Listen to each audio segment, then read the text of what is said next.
નમસ્તે, હું wellness and fitness coach Nehal Bhatia.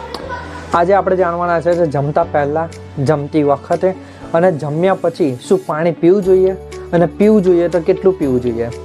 તો ફર્સ્ટ ઓફ જમતા પહેલાં આપણે પાણી 1 ગ્લાસ મિનિમમ પી શકીએ છીએ, 1 થી 2 ગ્લાસ। એ એટલે પીવું જોઈએ કારણ કે આપણી બોડીની જે ક્રેવિંગ છે, જે આપણે વધારે પડતું ખાવાનું ખાઈ લેતા હોય છે હંમેશા, તો પાણી પીવાથી ક્રેવિંગ પહેલાં તો સમતોલ થાય છે। તે આપણને શું થાય છે, એના કારણે આપણે ખાવાનું પ્રોપર ખાઈ શકીએ ને જેટલું આપણે ખાવું જોઈએ એટલું જ ખવાય છે।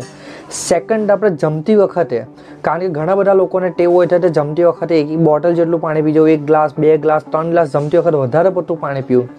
તો ત્યાં આપણે થોડી હેબિટ ચેન્જ કરવાની છે। જમતી વખતે મિનિમમ તમે 100 થી 150 ml પાણી પી શકો છો, મતલબ કે અડધો ગ્લાસ।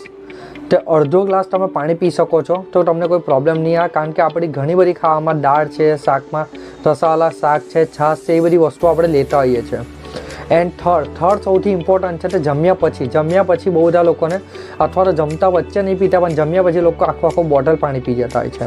તો એ આદત આપણે સુધારવાની છે। આપણે એ આદતમાં જમ્યા પછી મિનિમમ 45 to 60 મિનિટ પછી આપણે પાણી પીવાનું છે, કારણ કે આપણે જ્યારે જમીએ છીએ ત્યારે આપણી જઠર અગ્નિ પાચન ક્રિયાનું કામ કરતું હોય છે। તે આપણે જે જમી રહ્યા છે એને પચાવવાનું કામ ચાલુ હોય છે।